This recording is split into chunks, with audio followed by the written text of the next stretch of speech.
What's up, guys? Welcome back to Blueclouds TV.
Good afternoon, good evening. Welcome back to another episode of Speed Sports, where we discuss the upcoming tournament like the African Cup of Nations, the Euro. Yes, European Cup qualification has already passed by. We are looking to the Friday, the big game, the big tournament that Germany will be starting the tournament against Scotland, if I can remember. My mind can set me right. If I can remember. So yes, Speed Sports is back live on Blueclouds Media YouTube channel again as we dive into analyze the chances of Chelsea stars Romelu Lukaku, Mykhailo Mudryk, and discuss Cole Palmer. If Cole Palmer, what Cole Palmer can impact England's chances of winning this trophy. I added Cole Palmer. Cole Palmer is not part of the Group E and F that we are looking into today, but I put Cole Palmer in for one specific reason. We want to see his impact playing international competition. So guys, so get ready as we get on to the group stages, the last group stages of the preview. As the main competition starts tomorrow, we have to put on our bold prediction and also hear the debate on this platform. Which of these teams will qualify from the E and the Group E and Group F prior to the next stage, which will be a round of 16 before quarterfinals or semifinals, then the finals. So we'll be looking at each group stage as things goes on. We have reviewed the whole entire group, but the last group is E and F is what we have left to go through. Then probably we'll bring you a preview of Germany and Scotland game tomorrow. Hopefully we can get a chance to do that. If not, we can review those games later on after the game has been played. So yes, guys, be my guest. Drop your comments in the comment section below. Follow us. Let us know your thoughts on these two groups, E and B. And who are your stars that you're looking to see them perform? Are you willing to see Romelu Lukaku perform very well? There's so many statistics. Lukaku have a very, very outstanding qualification. He emerged as the leading goal scorer in the entire qualification with lots of goals, which we'll get into that later. And also those that follows Lukaku also in there. And also we'll be looking at Mudryk. Yes, what can Mudryk provide to Ukrainian team? And we know Ukrainian qualify in the third position. They had a chance to qualify for Europe. But then in the third position, we'll also look into that as the stream goes on. So drop your comments as they come in. Big up to hello to I Want to Love You Forever in the show. He said hello to Nice Zion. What about Steven? You forgot Steven's here with me. I know you haven't seen Steven yet. Yeah, but I know you haven't seen Steven talking yet. I'm the only face you've seen so far. But Steven is here with me behind the scene, and then he'll be here in a bit, and then we can get things going at this moment. So guys, so hang in there, do not go anywhere. We'll be right back in just a second.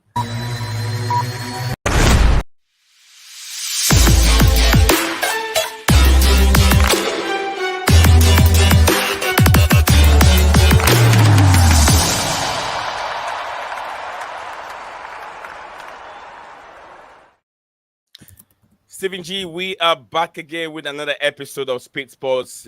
Last group stages to review, to preview before the main game starts on Friday, which is just tomorrow, a couple hours to come. The competition starts. Stephen, welcome again. And Yep. how's your day going? The day's going all right. It feels like it's moved a bit slowly, but yeah, it's been all right. Can't complain. Another good day because my basketball team are leading the finals 3-0 now, so it makes the Okay. day even better. So yeah, can't really complain. Happy days for you. I've not been really watching the basketball game. Been too I busy. only so I watch some of the regular season, but when it gets to the playoffs, I try to watch every game. So I've been doing that, but that means it starts at like 1 a.m. my time. Mhm. But hey, I'm committed to supporting the team, so it is what it is. But yeah, it made today just that little bit better. So I can't really complain. All right, I can't really complain. He's a happy man because his basketball team is leading 3-0, right? Three games on. They're very close. I Yeah, think three one more nothing game and in then the they're done. NBA finals. Yeah. Yeah, one more game. Celtic win the NBA finals. So happy days for him. But we are looking into the if you haven't heard the latest report, this came out a while ago, about 21 hours ago. Lionel Messi says Inter Miami will be his last team, and then he retires from football. He will not play any other football, like any other team again. So Inter Miami will be his last team, and then he's done from football. So Lionel Messi, yes, a news update there. Steven, where do we really start from? Where do we really start from? Glad to see you back, and Steven. Just glad to see you back. Hey, Steven. All right, so Steven, we're gonna start from Group E, which is Belgium, Slovakia, Romania, and Ukraine. That is the group Mhm. that we'll be starting from. We'll try and make everything snappy, guys. We'll make everything snappy. We'll not try and We'll do our prolong. best, guys. We'll do our best. We'll try. So, Steven, over to you. Yep. So yeah. Because we've been going by the order of the graphic that we have, let's start with Belgium today. So Belgium. yeah, Belgium during qualifying won 6 of their 8 games. They drew the other two. They were undefeated in qualification. They scored 22 goals, only conceding 8. Of Yeah. the 22 goals scored, Romelu Lukaku, obviously 14. the Chelsea links there, Yeah. scored 14. So all their goals except from 6 were Romelu Lukaku. Their best performance in the European Championships was the final in 1980, 1980, 1980. Their last tournament was the quarterfinals in Euro 2020, the last tournament we actually had, which Yeah. was an elimination in the quarterfinals by eventual winners Italy. They lost that 2-1. Um, what else have we got here? So their manager took charge in 2017 when he was 31 years old, which very young. Having said that, that's about the same age of the manager that Brighton are currently trying to get. Um, since replacing Roberto Martinez, he has gone unbeaten in his first year. Oh wait, no, he didn't take over 2017. That was club football. That was my bad. I misread that. But yeah, since taking over from Roberto Martinez as international manager of Belgium But about a year ago, was it the same time when Thierry Henry was there as an assistant manager? Roberto Martinez had Thierry as the assistant. Right. But Thierry Henry is now the under 21 coach, well, manager for the French team. But yeah, since this guy's come in, what was his first name? Domenico Tedesco has New not manager. lost a single game as manager of Belgium in his first year in charge. If we look over to their squad, recognize all 3 goalkeepers. Castells from Wolfsburg in Germany, Kaminski, the Luton goalkeeper, and Matt Sells of Nottingham Forest, formerly of Strasbourg. There's another Chelsea link for you, technically speaking. Timothy Castagna. We've got Wout Faes in there, which is the guy that Leicester replaced Wesley Fofana with. Yeah. Got Thomas Munier in there. He used to be at Leicester as well, if I remember rightly. He's now at Trabzonspor. Jan Vertonghen's still in their squad, now at Anderlecht. Who else have they got in there? The Bast of Anderlecht as well. It's a name I don't recognise. And a defender from Rennes, Arta something, but he plays for Rennes. I don't recognise his name. If we look at their midfielders, obviously you've got Kevin De Bruyne in there. Don't need to say much about him. Everyone knows about Kevin De Bruyne. Maxime de Cooper, how you pronounce it, Club Brugge. Aurel Mangala of Lyon. I believe he's formerly Premier League. I think he might even have been former. I think either Southampton or Nottingham Forest. I think he was at Forest. Scout over here. All right. Who else have they got in there? Amadou Onana of Everton. Message in a bit. Go ahead, Steven. Huh? Go ahead. What'd you say? I just wanted to know. I've seen the messages, and I'll go through them in a bit. But go ahead. Oh, okay. Yeah. Amadou Onana of Everton. Yuri Tielemans at Aston Villa. Leandro Trossard, Arsenal, formerly Brighton. Yeah. Artur Veerman, Atletico Madrid. Not trying to say the name of this Wolfsburg guy, because that's very complicated because it's got an X on the end. Vertonghen, you've said his name? Yeah. I did that in defenders. I'm on the midfielders now. Oh, midfielders, okay. Yeah. And then the last one of the midfielders that I have here that I can pronounce, and it is also last one listed, is Axel Witsel of Atletico Madrid. Witsel. Yeah. Mm-hmm. That guy with the bushy hair.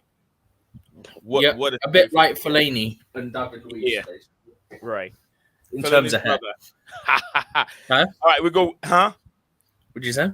I said Fellaini's brother. Oh, yeah. Go to the just quickly run through the forwards. We've got Steven. Before you go to the attackers, there's something that you did not say. Let me add it to it before you follow up with the attackers. Mm-hmm. During the qualification, there was I think Romelu Lukaku has two hat trick in the qualification. He had one against Sweden, which Romelu Lukaku scored 3 goals against Sweden. Then Lukaku again scored 5. He scored another hat trick, which Belgium scored 5 goals against Azerbaijan. So Romelu Lukaku had 2 hat tricks during the qualification, and also other players who also enjoyed that hat trick was Albert. What's his name? Albert Gudmundsson from Iceland, and we have Kevin Stage from Netherlands. Romelu Lukaku, like I said, from Belgium. We have Kylian Mbappe also having a hat trick where they scored 14-0 to Gibraltar. Mbappe had a hat trick also in that manner. Alexander Mitrovic also had a hat trick, and Serbia scored 3 goals against Lithuania, where he scored all those 3 goals. Alvaro Morata also Spain 7, Georgia 1. Alvaro Morata was able to score 3 hat trick in that game. We have Bukayo Saka also scored 3 hat trick against North Macedonia, where England scored 7-0. We have Daniel Hatkins also scored hat trick for Finland when they beat San Marino 6-0. We have Belarus Renato Stefan also played for Switzerland, where he scored a hat-trick against Belarus when they beat Belarus 5-0. Romelu Lukaku scored a hat-trick against Sweden when they beat Sweden 3-0. So, yeah, Rasmus Højlund had a hat-trick against Finland when they beat Finland 3-1. So, these are some of the hat-tricks that came in during the World Cup qualification. I mean, the European qualification. So, yeah, hat-trick for Romelu Lukaku, 2 hat-tricks. So, go ahead, Steven, before you go with the forward line. And before Steven follow up with the attackers for Belgium, let me say this real quick. Let me acknowledge Maya and acknowledge DJ Sav. They're not like Makim. Yes, big up to you, Makim, yourself. Maya said a big up to me, Steven, and more life to everyone here. DJ Sav also said big up to me and Steven. Simple answer to your question, Paul. Question: Cole Palmer will have the most impact in the Euro, according to DJ Sav. Big up to DJ Sav from Maya himself. DJ Sav said, big up to me, Steven. The answer to your poll question, Copa. Why did it come twice? I don't know how it came twice. Big up to Maya. Hope you're all well. Absolutely. Big up to my man Makim. Also, big up to me and all those in the chat. Says a big up to me and all the chills. Okay. So thank you guys for joining us today. As we're previewing the last stages of the group stage, which is the group E and F is what we're looking at. So Steven, go ahead with the attackers. Yeah, the attackers for Belgium: Johan Bakayoko of PSV, Yannick Carrasco of Al Shabab in Saudi Arabia, Mhm. I think it's Charles de Ketelaere of Atalanta, Jeremy Doku, Man City obviously, Romelu Lukaku, obviously the Chelsea interest there, Yes, Roma. Dodi Lukbakio, I think you pronounce it, he's at Sevilla, and then Openda Leipzig. Penda Leipzig, yeah. Mm-hmm. That's the end of their forwards. That's a lot of if you talk about goals in here, the midfield looks very crispy. The attacking option also looks very, very crispy. You're talking about Jeremy Doku on the left hand side, Romelu Lukaku up from Gianna Carrasco, also brilliant player, very tricky player, and Openda himself, who can blow hot and cold sometimes. He's a very, very good player. Openda, very, very good player. I don't know much about Johan Bakayoko. I don't know much about him. Charles D. Ketelaere, I don't know much about him, but yeah, Yannick Carrasco, I've seen him perform many times in Spanish league and also Champions League. Doku, I know what Doku can provide when he's having a good day. Romelu Lukaku, we know what he can do also on a good day. So that's very, very strong forward lineup and a very, very strong midfield lineup that you went through. Tillemans, all these players are there. Formerly Eden Hazard, if Hazard, they still have De Bruyne. Hazard is not there anyway, but I'm saying formally, if imagine if Hazard was part of the forward line, who else can stop him? So yeah, that's very, very crispy team going into this competition. But yeah, once we're about to wrap up, we'll be looking at the strong teams that can make it. And it looks like Portugal, Stephen, we cannot finish the last group stage without going back through and look at some of the teams like Portugal and see where I know Germany are the strong favorite, but I don't think they are. People have to look at Portugal. People have to, if you're talking about England, no, England can be dodgy when they get to the semifinals. But Portugal England has are it only all. dodgy because our manager's dodgy. All right, so Stephen, we've gone through Belgium. Is there anything we want to look at in Belgium before we follow up with the next group stage, which is Slovakia? Not particularly, to be honest.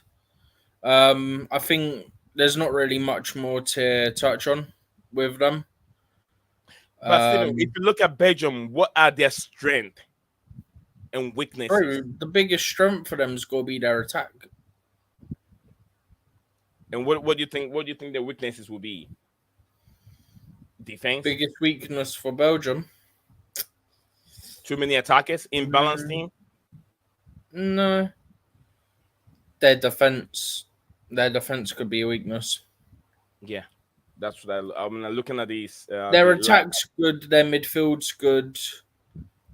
Not seen much of the Wolfsburg keeper, but I do know the name.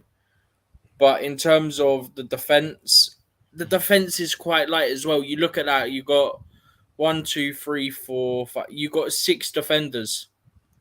So one or two injuries or red cards to that defense, big trouble.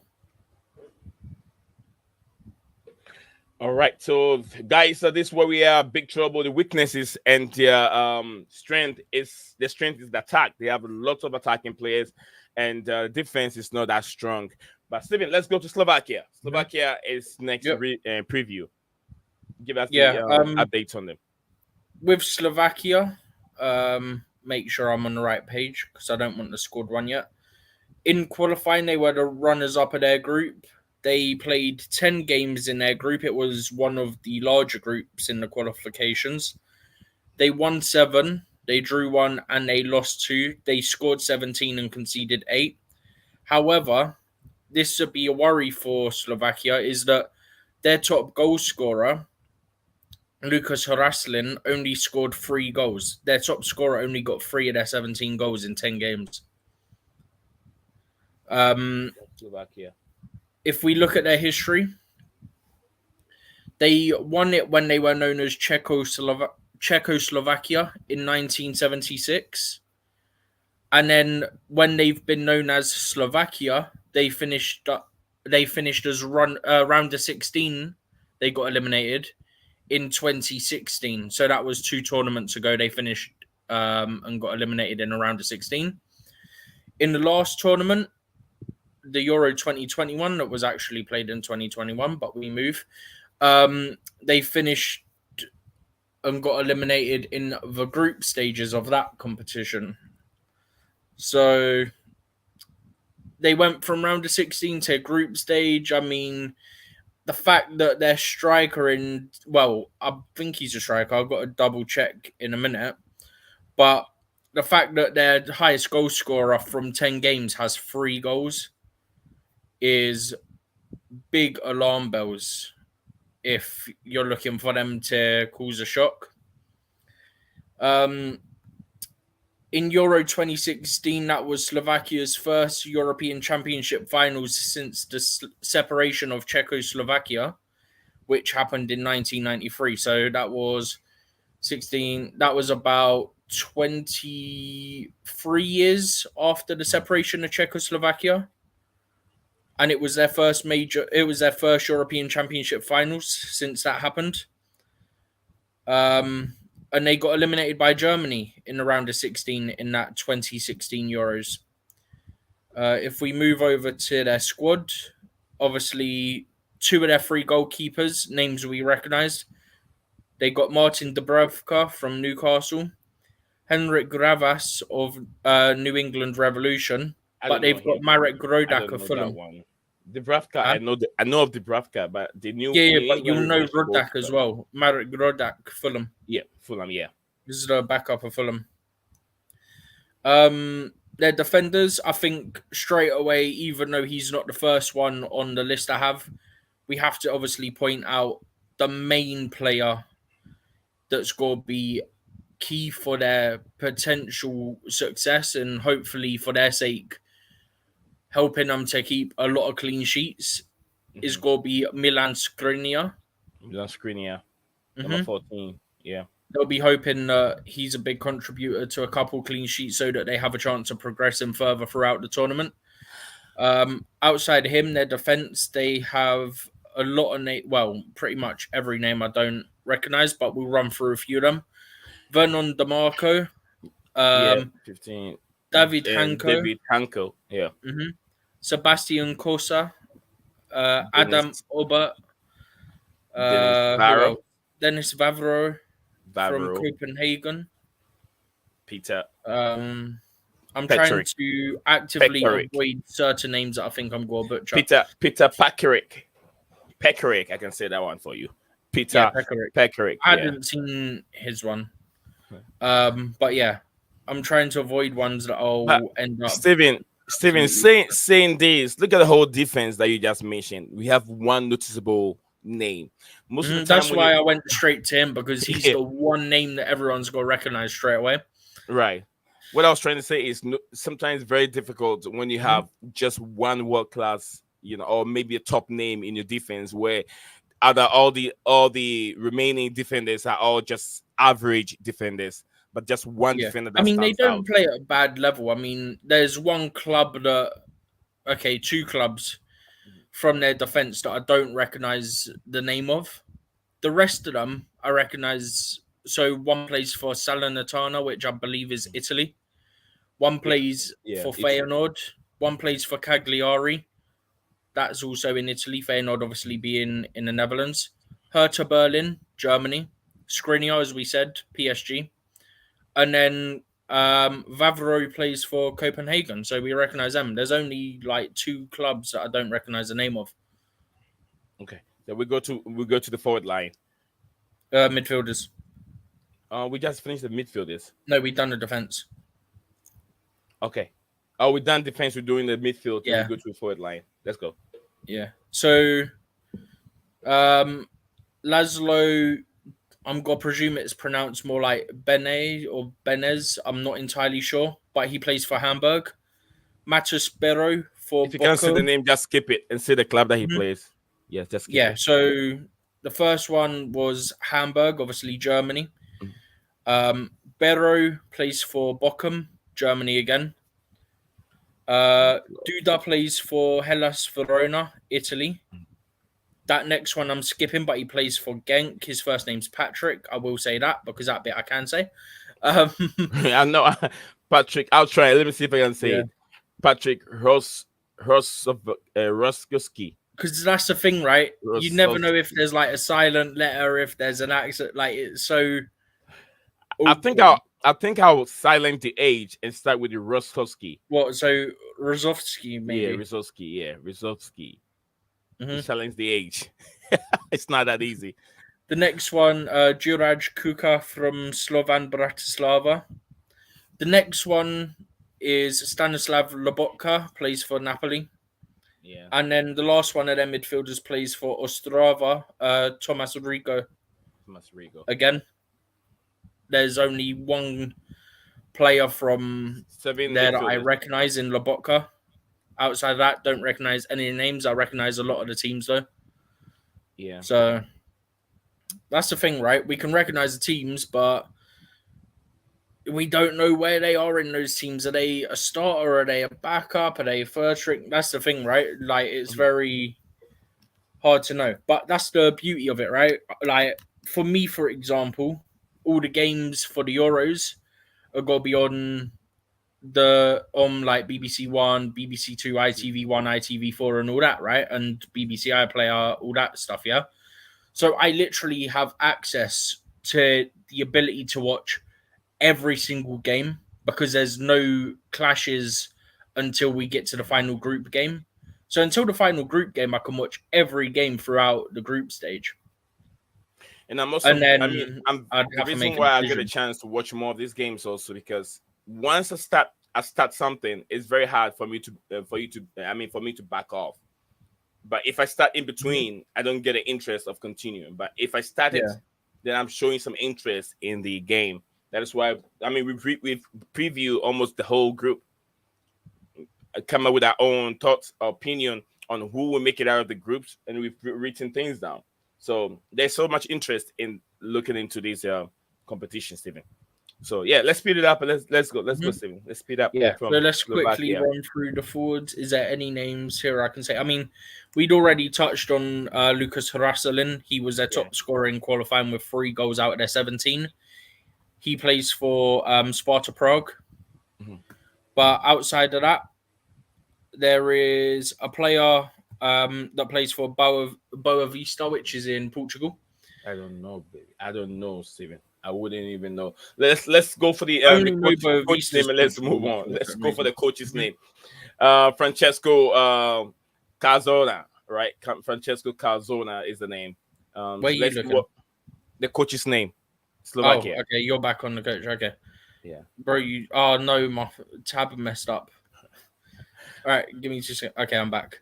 All right, so we move on from Slovakia to Romania. Romania. Now this one's gonna be awkward. They've got a lot of history. But let's see how many names can Stephen pronounce here. I'll give that to Stephen. Probably about 1. Yeah. So Romania topped their group in qualifying. One of the bigger groups again. They played 10 games. They won 6. They drew 4. They did not lose a game.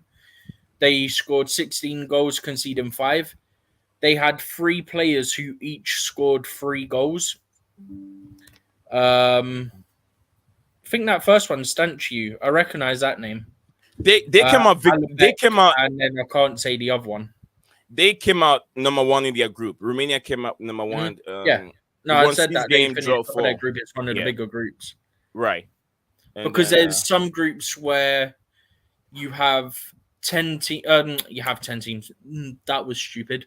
There's some groups in qualifying where you have 6 teams, so you play what's it called? You play less games because obviously you're only playing can you take us 5 through teams. some of the teams that they had in their group, or if you I want me to do that? actually don't have that to hand. I have here. I have it. You want me to go through it? Okay, yeah, I'm on a Well, different page to what you're on, so you have access to that, yeah. whereas I don't. Yeah, Romania has Switzerland. They have Israel. They have Belarus, Kosovo, and Andorra. They have Andorra in their group, and they're able to Andorra. qualify with Andorra, and they were able to qualify with Switzerland. So they emerge as the group winners, and runners up was Switzerland.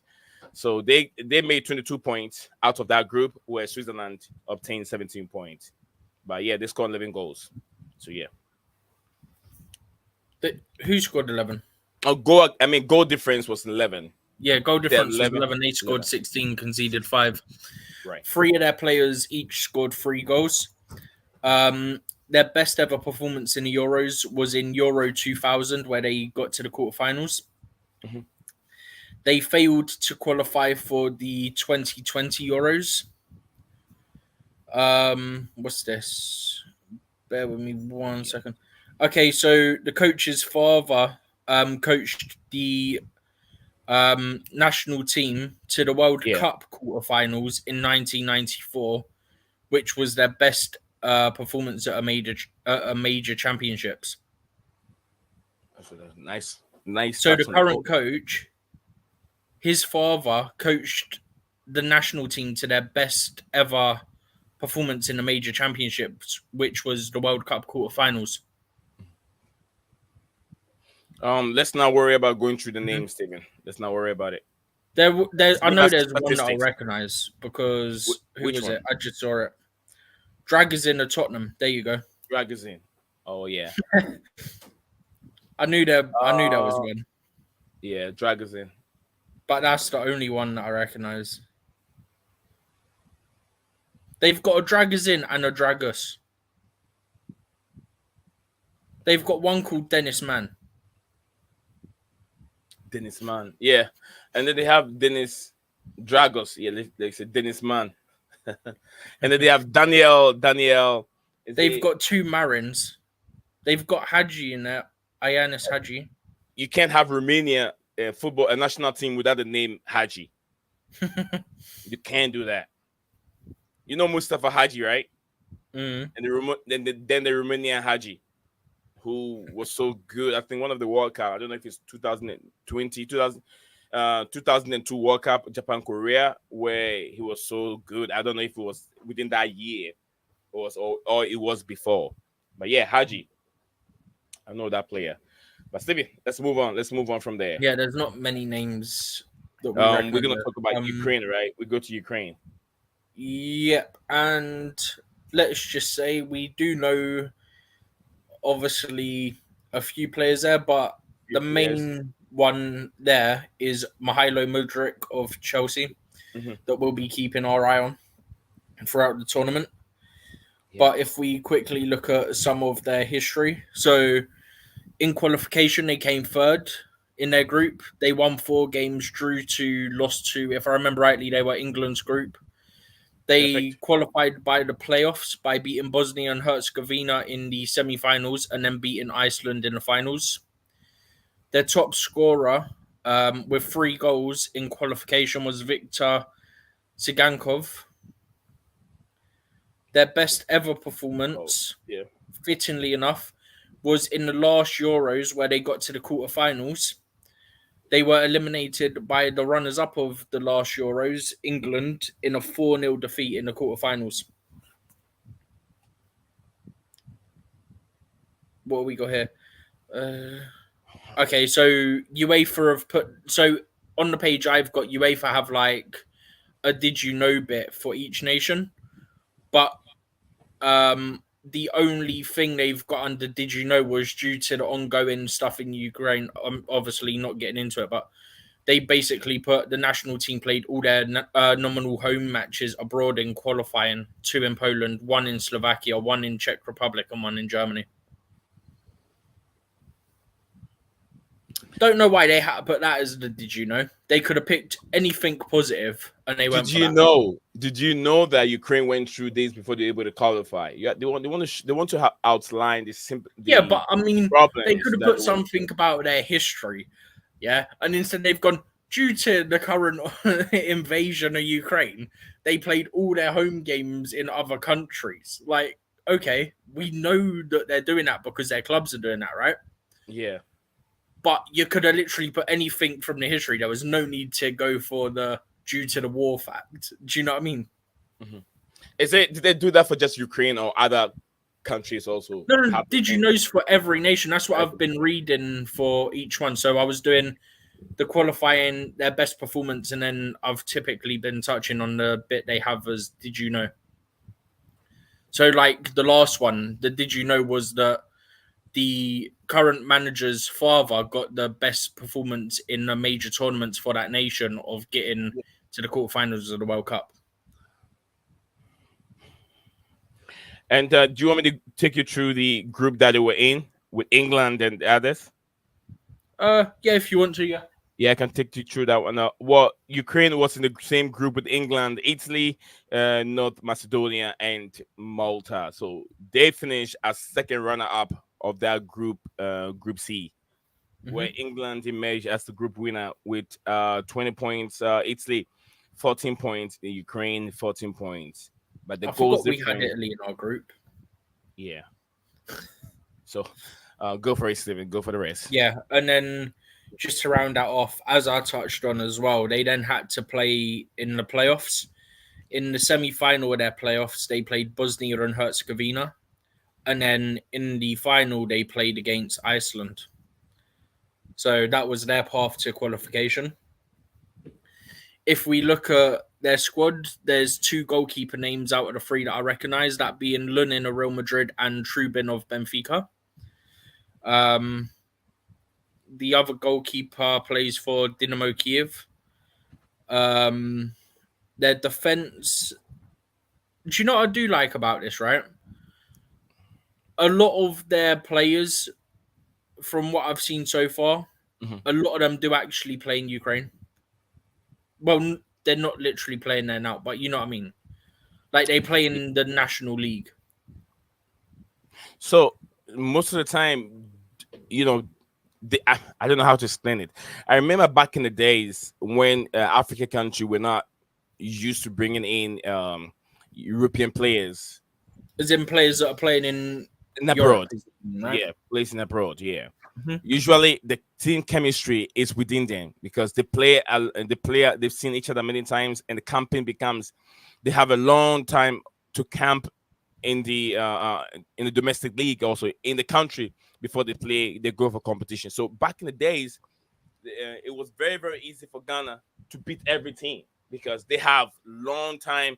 They keep players for camping for a very, very long time. But in these modern days, you have to wait for the league to come to an end or go on a break, and then only have maybe 2 weeks or 3 weeks to camp before you get prepared for a major competition. How do you get the teamwork going, Stephen?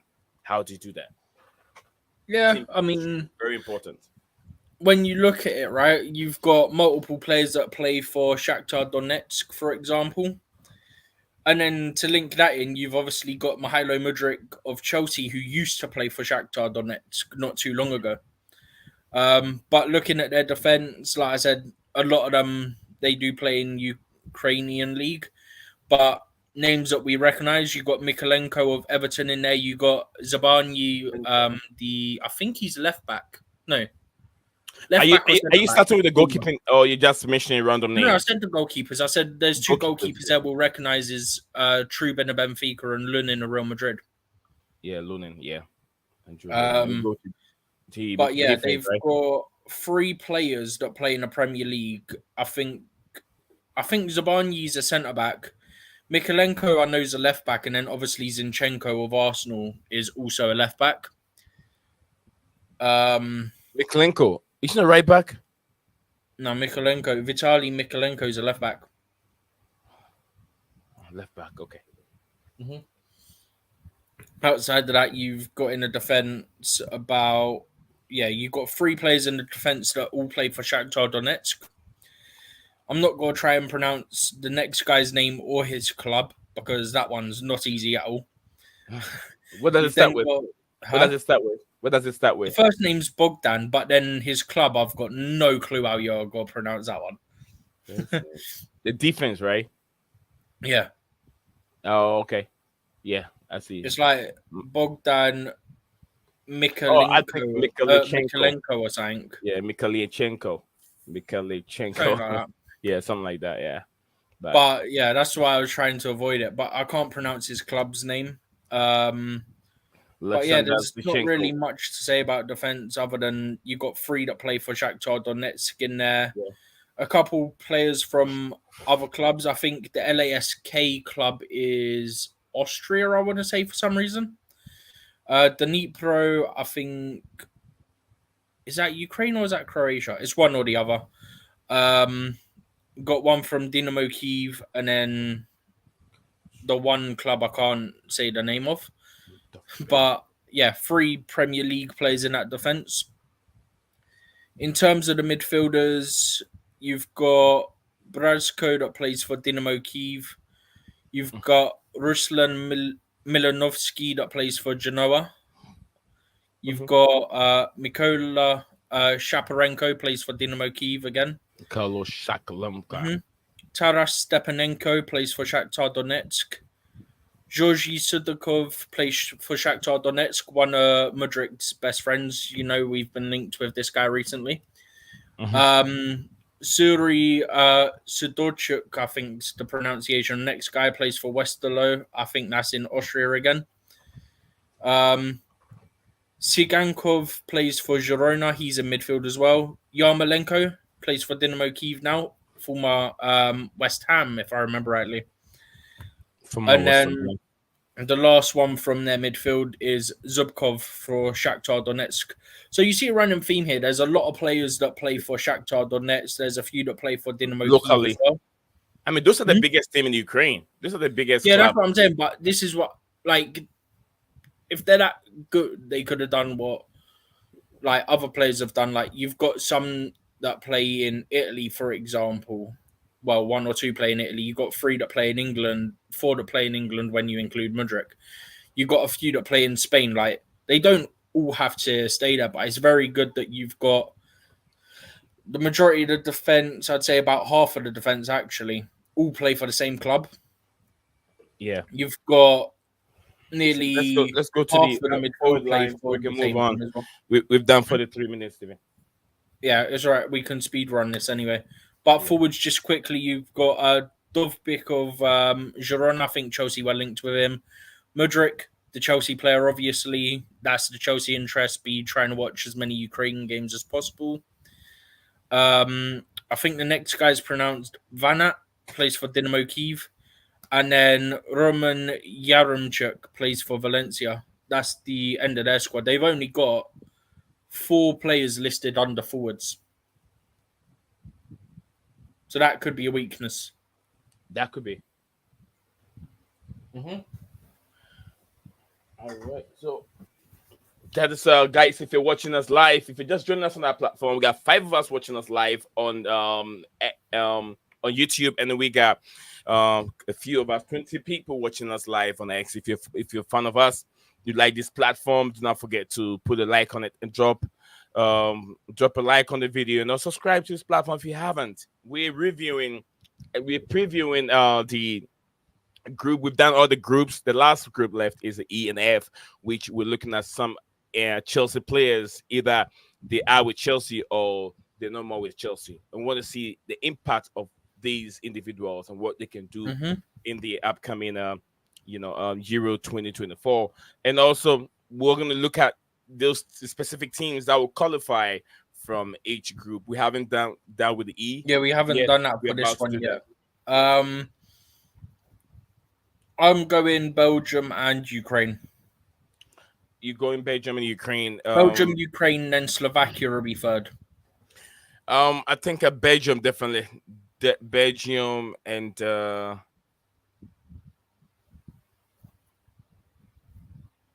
going Belgium, Romania. Gone rogue. That's that's a very, how do I put this? That's one out of left field, let's say. Romania, out of all the other three teams. Okay. Yeah, Romania. Um uh, The reason why I went for Romania, if you look at the qualification, what was I saying? Um, I was trying to go back again and give you just a run up. Oh, come on. What's the flag? I saw this I flag. mean, oh sugar, I wasn't meant to do that. Yeah, Steven, if you look at Romania, they qualify in the same group with Israel and Switzerland.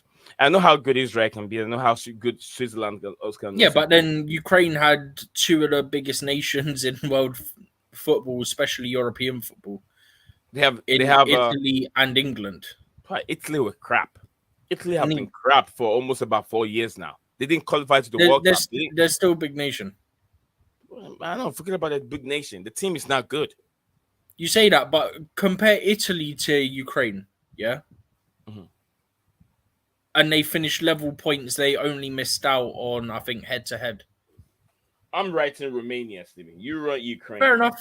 That, hey, if that's what you want to do, that's what you want to do, right? Yeah. As you write that Hold on. down, Yeah, I'm I writing it believe the down. next team's Turkey, right? I'm going Belgium, Yeah, next team's Turkey. Okay. Belgium, and Um, then Romania.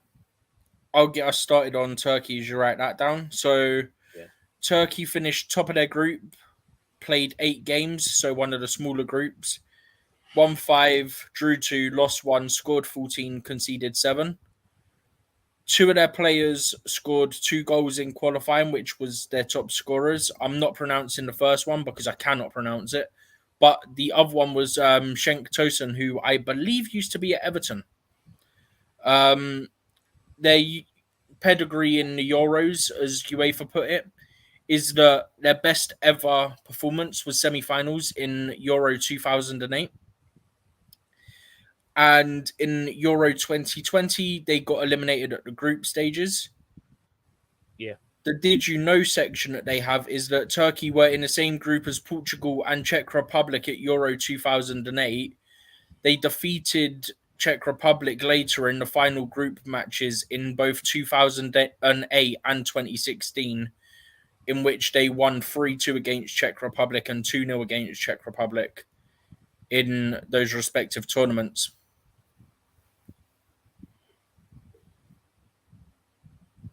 Which is interesting because they play Czech Republic in the last group game in this tournament as well. So 2008, they had Czech Republic in the last group game. They won 3-2.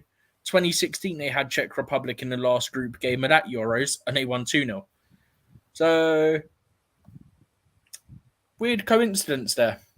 That's 3 tournaments now in the space of, what is that, 2008, Where they have Czech Republic all the time. 2016, 2020. That's 5 tournaments they've been in the group of each.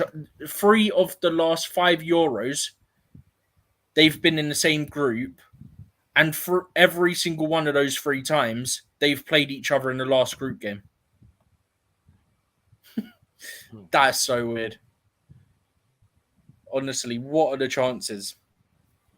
I'm just trying to look at their team quickly. They got some goalkeeper from United who I'm not trying to say the name of. To be honest, I probably won't try and say any of these names because Let me see. okay, I can say Demiral from the defense Let me see what I can because see that from one's quite easy. But yeah, defense. you've got quite a few players that play all across Turkey pretty much. They got a West Brom player in their squad. West Brom. Okay, Yokuslu, I think it's pronounced. I could be completely Yep. wrong there. I'll try not to say the name, Steven. I'll try not to mention all the names because So those long as names. I'm somewhat close, I don't really care, to be honest. They've got a Yeah, Leicester forward in there. They've got Arda Güler. I think a lot of people know about him now. the Gula. I don't know.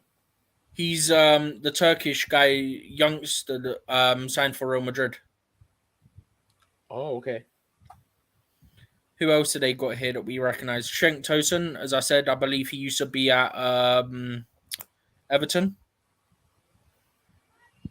They've got a Lille forward in there, a Rem forward in there, a Juventus forward in there, and a Galatasaray forward in there.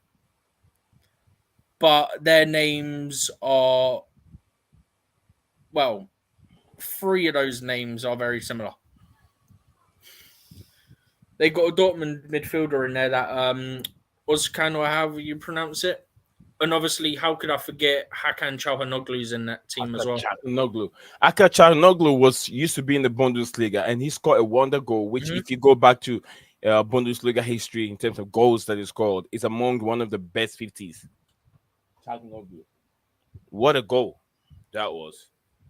I was watching the highlights and they outlined that goal, and I was like, "Oh dear, what a goal!" Anyway, go ahead, Steven.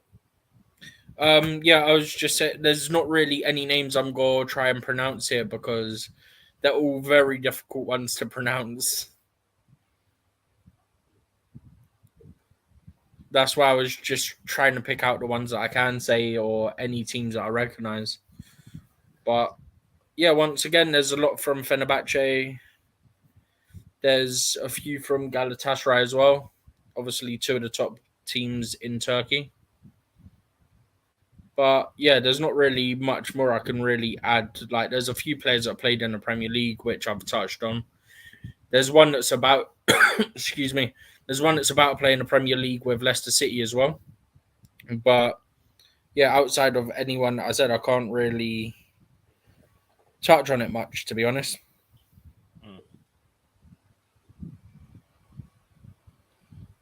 All right. So we've done with Although that attacking, does right? help because we are getting close to time, so it means that we can quickly get through them and go to the others. Yeah, and then we can talk about who is going to emerge from the group. And there's Mm-hmm. a few things we can add to it before we call it today. Yeah. Let's go. Next Steve. one's Georgia, right? Georgia, yes, Georgia. You can talk about Kvaratskhelia. Mm-hmm. Let's go, Georgia, Stephen G. Let's go, Georgia. Yep. Okay, so Just give us a shot of the history of yeah, them that's what participating I'm in going the European competitions. to do. Mm-hmm. Yeah, that's what I've been doing for all of them. So this is actually a historical one, right? You Yeah, understand why in about 30 seconds, if that. So in qualifying, they finished fourth in their group. They then went into the playoffs, right? Their record in qualification when they finished fourth in Group A was 8 games played, 2 wins, 2 draws, 4 defeats. They scored 12, conceded 18. They went into the playoffs, and in the playoffs, in their semi-final, they beat Luxembourg, and in the final, they beat Greece. Their top scorer in qualifying was Vicha Kvaratskhelia with 4 goals out of their 12, so 1/3 of their goals. And I say history because they do not have any previous history in the Euros. This is their first ever European Championships as a nation. first ever. Mm-hmm. It's the first time they've qualified as an independent country. Right. So that's why it's history. I don't want to go into the acts of strength and weaknesses because I know definitely their strengths will be up front. Kvaratskhelia, who has merged, who I think he was the main guy that helped them qualify. He was a key Who? player. Kvaratskhelia. Yeah. You remember he was linked with Chelsea. Mm-hmm. I think a lot of people know who Kvaratskhelia is anyway. Remember, I couldn't pronounce his name in the I think we all struggled for a long time, and then long time until I had the name being pronounced on. Yeah, I think the first name's Vicha, isn't it? It's like a silent K, and there's like Vicha Kvaratskhelia. Yeah, I think the V is quiet in the second one, but it's something like that. But yeah, here we go. Let's look at the squad quickly. In terms of goalkeepers, one plays for Karabag, one plays for Dinamo Tbilisi, I think is how you pronounce it. I could be completely wrong. What was the name again? Loria. He plays for like Dinamo Tbilisi or something. Okay. Don't know where that club is actually. I'm gonna presume it's somewhere like Croatia or like Ukraine, that sort of part of the world. A name that Chelsea fans are gonna be familiar with because the other goalkeeper they've taken that's on here, Georgi Mamadashvili, the Valencia goalkeeper. Mamadashvili, DJ's player, goalkeeper. Mamadash, he's a goalkeeper. Yeah. Yeah, He's DJ's. like 6'5", 6'6". Yeah, DJ's one of the players on DJ's list. Mamadashvili. Mamadash what Vilia? Mamadashvili. Mamadashvili. Anytime you talk to DJ, these are the players that he always recommend that Chelsea need to go for. One good goalkeeper. DJ likes him. Anyway, he says the world class winger from Napoli. Yes, Kvaratskhelia. Mm-hmm. Great player.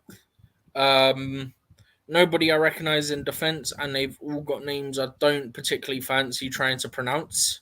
You don't have to. You don't have to. And out of the clubs, I know one's in Cyprus. One plays in Cyprus. One plays in Ukraine with Shakhtar Donetsk. Don't know where that club is. The Persepolis, which is one of the clubs that one of the defenders plays for. Another plays for Slovan Bratislava. I always get confused with where that club is. One of them plays for Cremonese, which I believe is in Italy. Yeah. But yeah, outside of that, I honestly ain't trying to butcher their names. Midfielders, they've got one that plays for Watford, but I'm not trying to butcher his name. They got one that plays for Sturm Graz in Germany, one plays for Levante in Spain, one plays for Lech Poznan, which would be Poland. One plays for Atlanta United in United States. Atlanta United. Mm-hmm. One plays for Basel, obviously Switzerland. If we go to the forwards, just because it's just easier, because there's at least one name there that we can like mention, because we can actually say his name, or at least try to, which is Vicha Kvaratskhelia. Only one out of this whole team other than Mamadashvili, I can say. Outside of that, they got another player that plays in Cyprus, plays for the same team as the defender from Cyprus. So, who knows? I'm guessing they'll sit together, have their own little clique. You never know. But, yeah, hopefully for their sake, one's a striker and one's a wing fullback, so they can try and get crosses to each other. But any other clubs I recognise? One of their other forwards plays for Metz, which is in France, if I am not mistaken. The other forward, I don't recognise the club before. All right. So while Stephen is giving an update on the history of Georgia, yeah, given that it's history of Georgia, I'm trying to find the group that they were coming from before they were Group A of qualification. Yeah.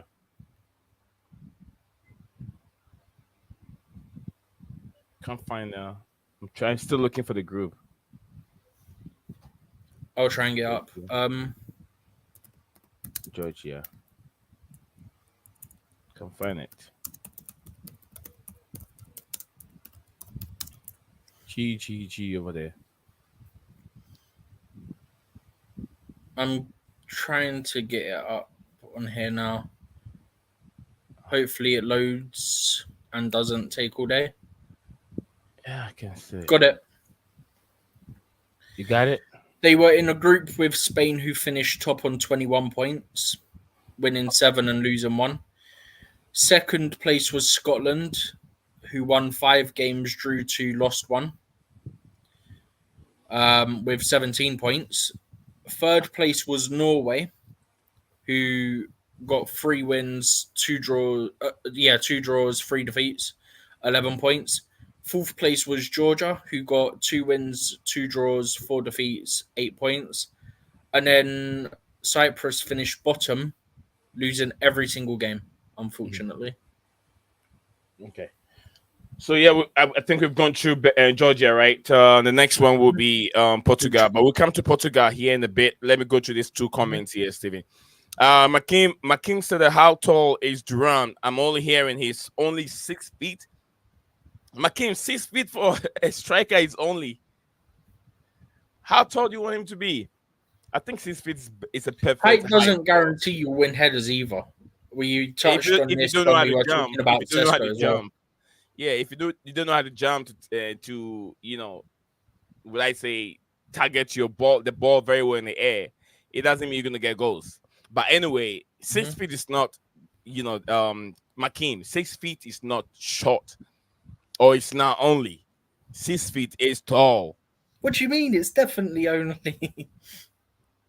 Unless you're Makim, you're more than 6 feet, then you can call 6 feet only. But I I'm can. not 6 feet. Stevie, are you 6 feet?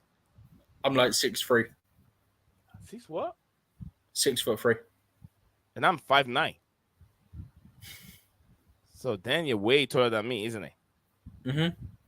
What's the latest on Olise? Well, apparently the news that broke from Einstein and Fabrizio all tweeted said that Chelsea have got deeply in the conversation trying to get Olise to the football club, right, Stephen?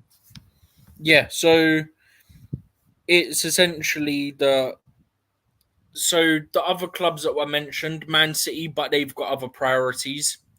Newcastle mentioned, but I'm pretty sure they have to sell, from what I remember. And Man U were mentioned, but they've got something like a 50 million budget unless they manage to sell any players. So essentially, the way I look at it is I'm not worried about anyone.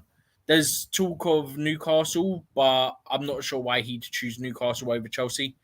You come to Chelsea, you can come here, your brother's in our academy, you can play a form of European football and help the club get back to the top. You came through our academy, so you're back up where you started. So also, you get to stay in London as well. You don't need to worry about moving. Like, there's a lot of positives and a lot of pros for him staying in London. We were close last year, so as a player, that's probably got to go well for us as well. With the fact that there's a historical interest, we agreed to terms with you last year. We tried to get a deal done, but your club messed us up. So I'd say there's a lot of positives to be had. Looks like we're trying to get a deal done like quick. There was a quick update on Duran earlier from Romano as well. If you want to believe it, you can. If you don't have to. It is what it is. But it's just because I saw it, so I'm just going to quickly mention it. As you asked about Elise, I may as well mention about Duran. But Romano has said that from what he's hearing, the Duran deal will only happen if players or a player is involved in the deal. Which the price tag they're asking for 40 million for Duran, I think it's too much for someone have just scored 5 goals in the whole season. Never mind how many he's scored. He's only got like 600 minutes in the Prem. That's an issue in itself. Yeah. But Matt Laws also just put out a news story about 10 minutes ago. And he said that Chelsea are confident they will not have to pay more for Elise than any Champions League club would have to pay. As in, we won't have to pay more than a club that's in Champions League. He says that Chelsea are confident they won't have to do that after making contact with Crystal Palace. The one thing I'll quickly say before we get on to the last two teams of this, as we're on Elise quickly, is that there's far too much coming out about this, far too regularly throughout the day for there to only have been contact with Palace. There has to be something that's coming, which has to be like personal terms agreed or we're close to a deal with Palace. Because it's coming out like, bro, it's like every half hour, every hour, there's something new, something new. It's too much, too quick coming out, yeah, for it to be, Chelsea have made contact with Palace. It's way too much news in a short space of time. It's definitely further along than what we're being told right now. guarantee you, for this to come out, like, bro, we've had updates pretty much every hour for the last 3-4 hours at least. There's stuff we don't know. There's a lot that we don't know. Definitely, I Mm-hmm. agree with you, Stephen G. So that's TJ Sub. That's the update on Olise right now. A lot of club are showing some interest also, but United, I don't know. Just like Stephen said, there's a lot of things that they have to sell to be able to get Olise. But it looks like Chelsea can do it, and I don't know how bad Chelsea need Olise. Is Enzo Maresca really pushing onto it? We don't know, but we'll get to know all this in the future. Stephen, we got two clubs to go. We got Portugal to Yeah, talk about. so Portugal, Portugal or Georgia, which one was it? Portugal first. Portugal, not Georgia, Portugal or Czech Republic. Portugal. Okay. Portugal and Czech Republic. Sorry. Yeah, even I was confused. I don't know how I manage that. But yeah, so fittingly, I'll get into like how they qualified and whatnot in a second.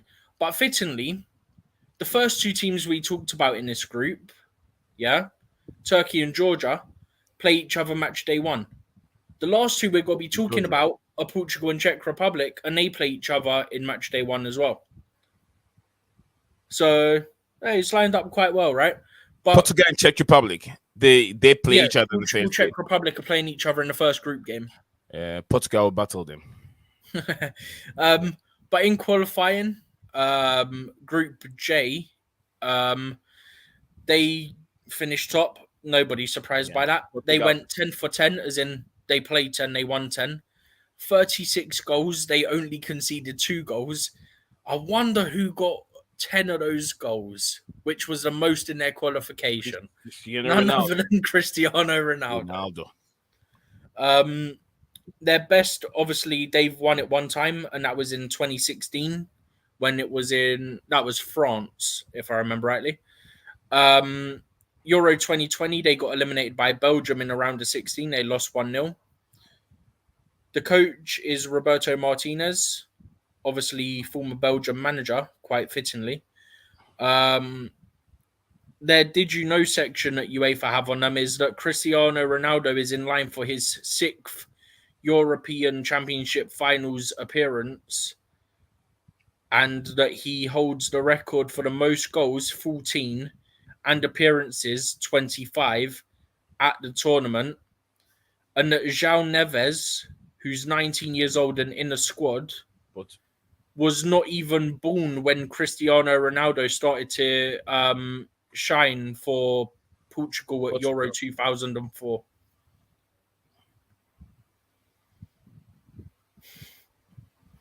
Bro's 19 and playing with one of the best players to DJ. ever play to him. DJ said Liverpool is set for false-to-false talk with Maresca surrounding his future of playing time. And then also, he said Ben Jacob reported this earlier on. Oh, bro, come on. He's almost definitely got to play, let's be honest. I don't know with the false-to-false with Enzo Maresca. Face-to-face. Oh, face-to-face, sorry. False to false, just go swing at each other. Yeah. Oh, face to I mean, I always DJ always say like you're trying to force him out. So when I saw the face to face, I was thinking maybe he's using the word force to force him out. But anyway, sorry for that. It's face to face talk with Enzo Maresca. I don't think Levi Kuwa should have an issue because we all know what Levi Kuwa is gonna do already. We all know what he can do. This is a player that was playing in the Three Lions national team. He's been called into the national team. This is a player that we all know what he did with Brighton before Chelsea called him back from loan. So no one knows. We all know what Levi Kuwa can do. So I'm not so sure why he's facing difficulties in his uncertain future at Chelsea. I don't know, but anyway. I want us to finish this real quick so we can wrap up with some other news that is on like DJ. I don't know if you guys don't have any interest in the European competitions. DJ, Makeem, Maya, we're talking about Europe. I don't know if you guys don't have any interest in the Euro competitions. It starts tomorrow. England is in there. Portugal is in there. Germany, Spain, Croatia, Czech Republic. All these teams are there, and I don't, Anyway, let's go Portugal, Steven.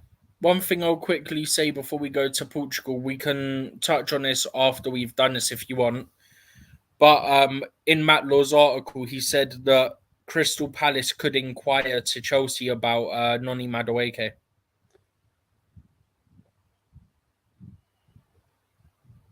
So there's that.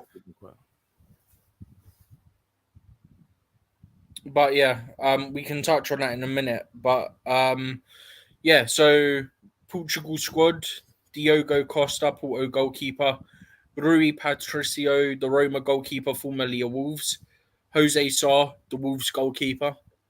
Defenders, João Cancelo, Barcelona. That was only a loan, if I remember rightly, so he'll be back at Man City this summer unless he gets sold. Diogo Dalot of Man United. Ruben Diaz of Man City. Goncalo Inacio, Sporting CP, so Sporting Lisbon. Nuno Mendes of PSG. Pepe of Porto. We all know about Pepe. Don't need to touch on him. Crazy guy. Nelson Semedo of Wolves and Antonio Silva of Benfica. They make up the goalkeepers and the defence. In terms of their midfielders, they've got Danilo of PSG, Bruno Fernandes of Man United, Pedro Neto of Wolves, because we know Wolves are Portugal FC. Nuno João Mendes. Neves of Benfica. Was that? Go ahead. Okay. João Neves of Benfica, Ruben Neves of Al Hilal, formerly Wolves, as I said, Portugal FC. Matheus Nunes of Man City, formerly Wolves, aka Portugal FC. João Paulinho, Fulham, looking like he could be going to Bayern after the deal collapsed last summer. Bernardo Silva of Man City, and then Vitinha of PSG. Huh? I said Silva. Bernardo Silva. You said João Cancelo, right? Yeah. João Cancelo, okay. That's the midfield. That's the João Cancelo's in the defense. Defense, yeah. So you go to the midfield. I've done midfield. So where are you going? Forward line? I've not done forwards. I was about to do them. Okay. But yeah, forwards we got they've got Francisco Conceição, whatever it is, the guy from Porto whose dad was the manager of Porto and has, I believe, left. If I'm not mistaken. Conceição. Yeah. But yeah, I believe his dad actually left as manager after the season. But other than that, the remaining forwards, João Felix, Barcelona, former Chelsea on a loan. Diogo Jota of Liverpool. Rafael Leao, we know there was historical interest from Chelsea and him in the past. AC Milan. Goncalo Ramos, PSG. And obviously, last but definitely not least, Cristiano Ronaldo. Cristiano Ronaldo, 39 years old. 39 years old. He'll be 40 years and he's still banging his goals. To make history. I'm convinced. Yeah. Steven, I'm just going to keep going. Did you see the Christian Pulisic goal against Brazil? No. I know they were playing. I know he got the equalizer for 1-0 and that's how it ended. But I haven't seen the goal. He almost scored. He'll almost go ahead and to win the game. But Alisson, what a save from Alisson. I think that Pulisic did not take that ball very. We should have looked for more of the angle, but it was a bit too close to the goalkeeper. But I give the credit to the goalkeeper anyway. But yeah, look at this squad. Who tells me that they cannot win it? Okay, we'll come to that. The emerging winners of this competition. We'll put our prediction down. Coach Roberto do you want to quickly do Czech Republic and then we can do our predictions for this group and be done with the groups? Yeah, let's go with Czech Republic. But before we go to Czech Republic, Makim said that so basically Duran is the same size as Detro Fofana. Fofana 6 feet, Duran is 6 feet. I mean, there's no sense in getting Duran if that is it. Fofana, because I know Fofana has skills. All right, let's go to Czech Republic, Steven G. Let's go to Czech Republic. Let's get that out of the way. So then we can start. Czech Republic finished runners-up of their group. They played 8 games, won 4, drew 3, lost 1, scored 12, conceded 6. one of their two top scorers was Thomas Souček. Him and I'm not going to try and pronounce that name because it looks simple, but I guarantee it's not. Both scored 3 of the 12 goals, so between them they scored half of the goals for the nation. Czech Republic, I've just realised they're not. Yeah, okay. So earlier I mentioned with Slovakia how Czechoslovakia won the tournament in 1976. Mhm. Obviously, Czech Republic, their history, Czechoslovakia won it in 1976. They were also runners-up as Czechia, or however you pronounce it. That sounds like it's something different entirely. But in 1996, they were runners-up. The last Euros in the Euro 2020 tournament that was played in 2021, they got eliminated by Denmark 2-1 in the quarterfinals. Their Did You Know section that they have for them here is that they have won all 3 European Championship penalty shootouts they have been involved in, including as Czechoslovakia.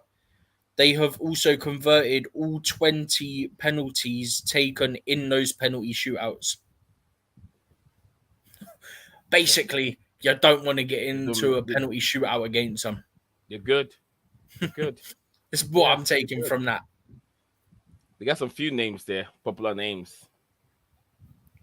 Yeah, go ahead, Who we Steven. got here?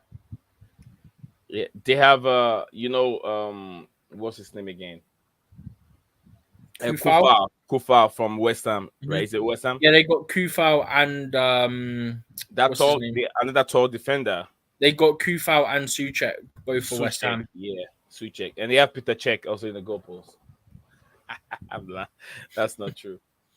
I didn't even All hear right. what you said. It didn't come through clearly for me. Oh, I said they have Peter Cech in goalpost. Oh. In terms of their defense, outside Kufau, there's not really any names that I can pronounce other than Zimmer, who plays for Slavia Prague. Yeah. Midfield, they've got Barak, if I've pronounced that correct, plays for Fiorentina. They've got Jurasek that plays for Slavia Prague. Who else have we got? Provod, if that's even pronounced correct, plays for Slavia Prague as well. A lot of Slavia Prague, no surprise there. I'll be honest. I think we all kind of expect that. But yeah, there's not really many names I can pronounce here. But one thing that does need to be pointed out is they've got 2 of the forwards from Leverkusen. One I cannot pronounce, but the other one is Patrick Schick. Patrick Schick. Patrick Schick. But the other guy, that Adam Lozek or whatever his name is, also plays for Leverkusen. I've just tried it and I'll guarantee I've butchered it, but it is what it is. We move. Greetings to you, my friend Saski Guna. I was just on your you guys' platform, the one that I subscribed to yesterday. I was on it watching some of the few cool videos. But anyway, that's just by the way. Go ahead, Steven. Yeah, no, there's not really any other names I can pronounce other than the ones I have done or have tried. So I'm just going to leave it like that and just say, as expected, a lot of their players play for Slavia Prague. I have also just noticed that one of their goalkeepers, Kovar, however you pronounce it, is one of the Leverkusen goalkeepers. So they've actually got about 3 or 4 players from Leverkusen in their squad. Saski Guna says Shake can be sharp like a razor. LOL, according to him. But Steven, let's look at the teams that can qualify from this group, which is group F. We've talked about group. We did the last group, didn't we? Yeah, we did the last group where I went in for Portugal and Turkey. No, sorry, Belgium and Romania, and you went in for Belgium and Ukraine. But this one, I'm going for Portugal and Turkey.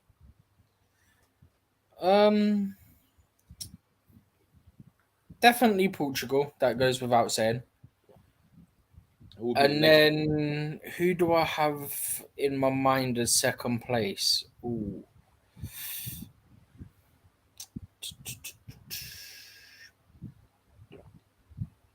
Do you know what? I'm gonna be different. You've gone different in the last one because I went first. So I'm gonna go different in this one and go Portugal and Georgia. Georgia. So you've gone Portugal and Turkey. I've gone Portugal and Georgia. Although I will add that I do think Turkey get one of the third place places that qualify. Remember, you have Germany and Switzerland. Now have Germany and Switzerland too. Then you Mm-hmm. have England and Serbia. I had England and Denmark.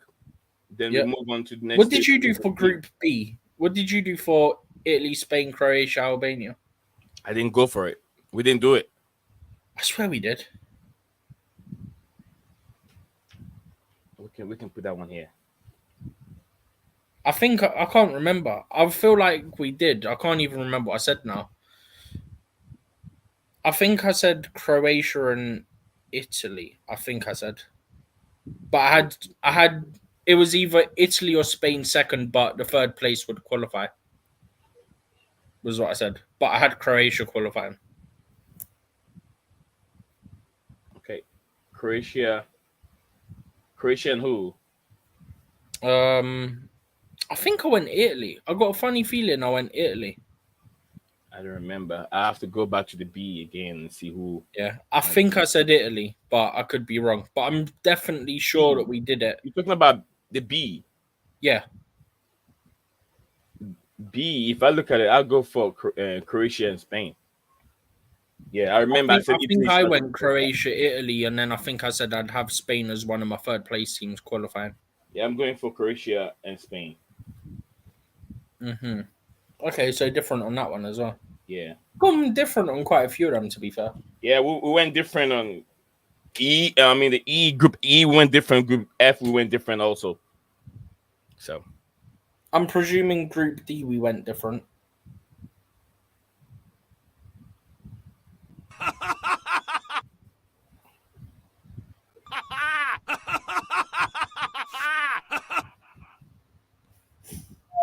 interesting. Funny me.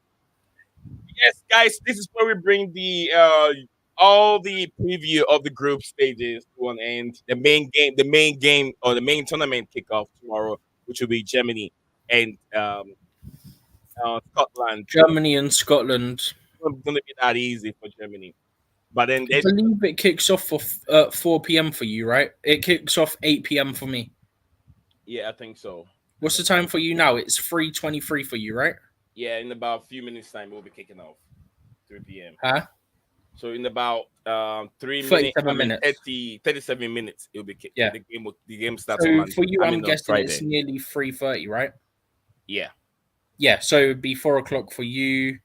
It'd be 8 o'clock for UK, and then in Germany it kicks off at 9 o'clock.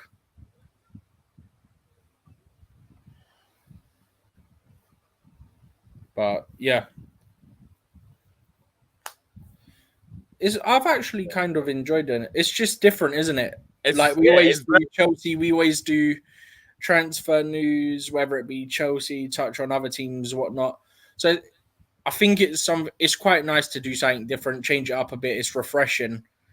And very entertaining.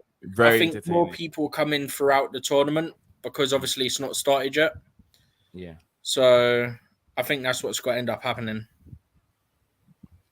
Yeah, I think I've enjoyed it. A lot of people are thinking they won't come on because it's not a Chelsea discussion. But if you love football, that is why I've made my platform just a football show. We go through Chelsea news, and we've done Chelsea news for so many months, beginning of the season till now.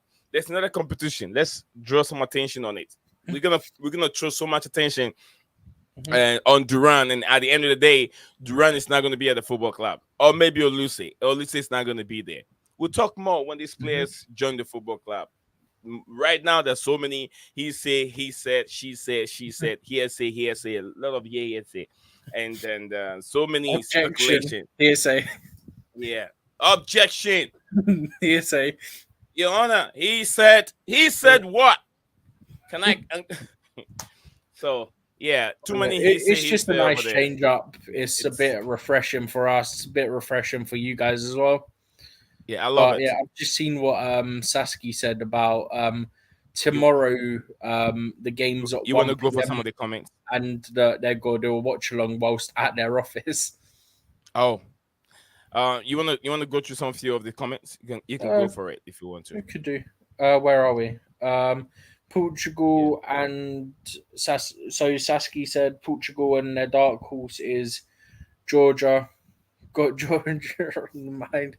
So that's what I went with, wasn't it, as well? Portugal and Georgia. Oh, you Yeah. went to So Portugal and as Georgia. Yeah. Sasky says, I want Sasky Portugal and and me Turkey. thinking the same.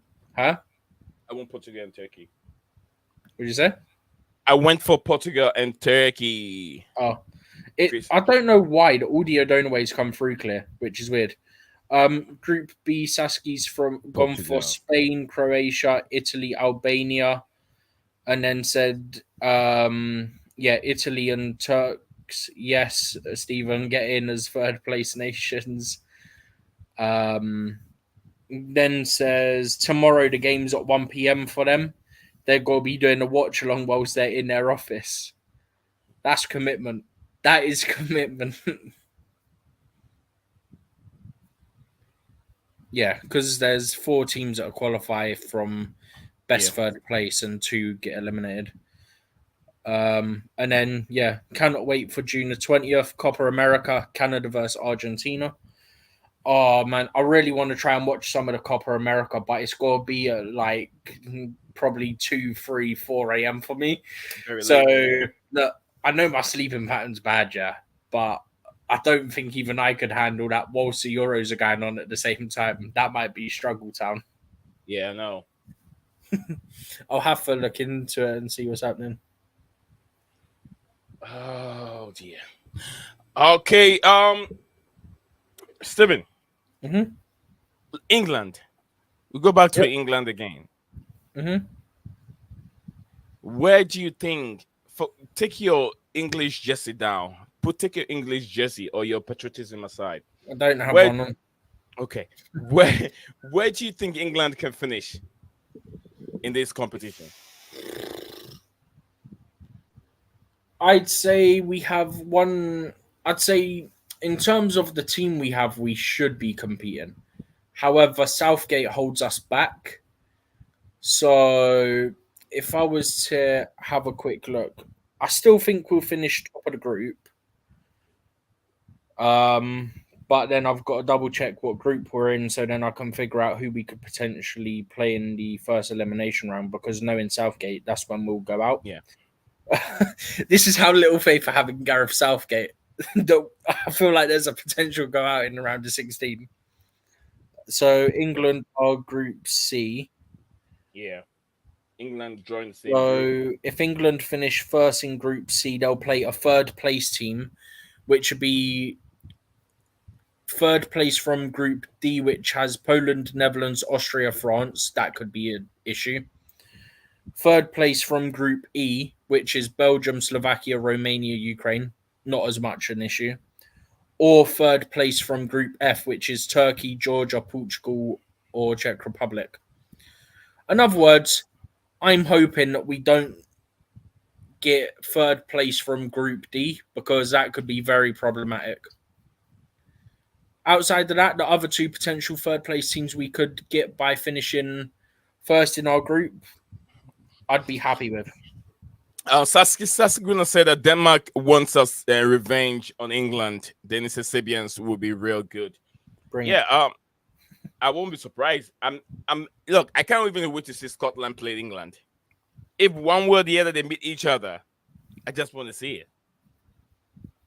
I just want to see it because there is a big grudge between England and Scotland. All the time, these 2 countries are fighting over something. And I don't want supremacy. England is bigger than Scotland. Scotland's a small country, but they always got the nerves to fight and try to claim supremacy over England. But guys, DJ Sub said I think that England win the tournament for me. It's between England and Portugal to win it. No. DJ Self. I don't think so. I don't think so. England they look like favorite, but they don't have. Look at your defense. Even your attack is not even settled. It's not even settled yet. If you're playing Saka has been awful all season, and you're gonna start Saka and put Kopama on the bench. Nee. Yes, sir. If England somehow bottle this under Southgate and finish in second place in our group, we would play the Group A winner, which is very likely to be Germany. Having said that, when we played Germany in the Euros in the last competition, we beat them like 3-0 in around the 16. So, but it wasn't home game. But Germany are hosting now. They're host nation.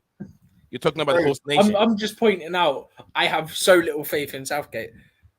At this point, I wouldn't be surprised if he somehow makes us finish in one of the best third places. Okay, now that's too far. But you get my point.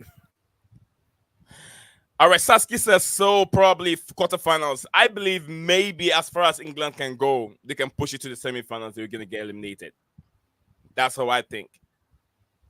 England has it to do it when they met Italy in the finals, and they couldn't do it. So for what I'm saying now, I don't see England winning.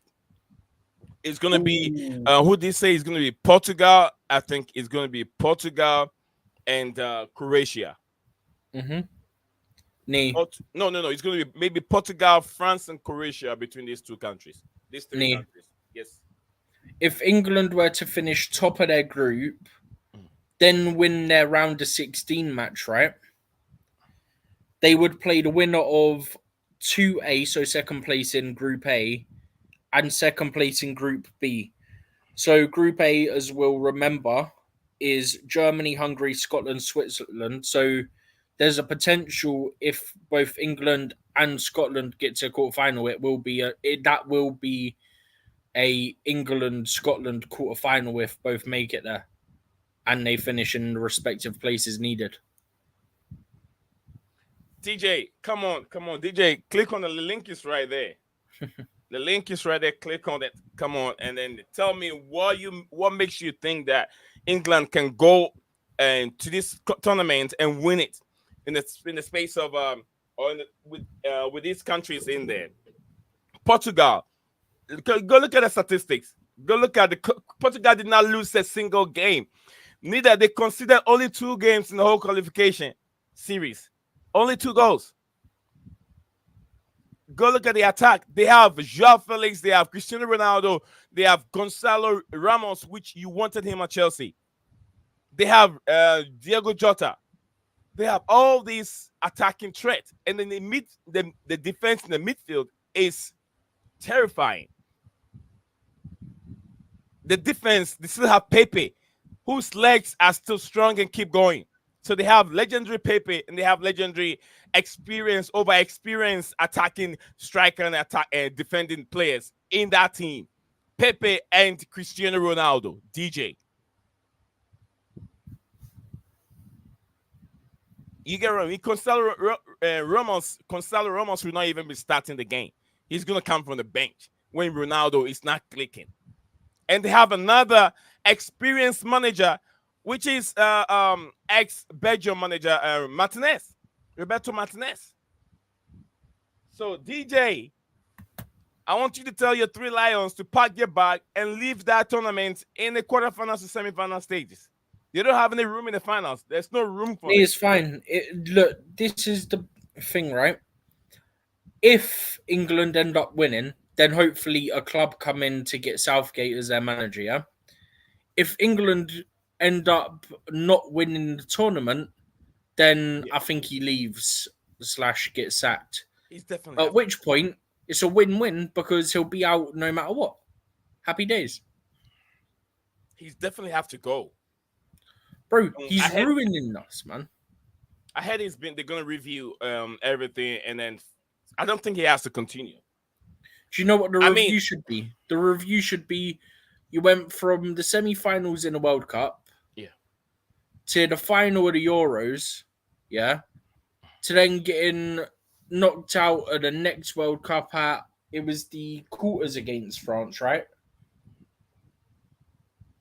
Like, okay, you've done well, but it's not because of you. It's like in spite of you, in sense of it's been more through individual brilliance than it has through your style of play, your tactics, and stuff like that. Do you get what I'm saying? Yeah.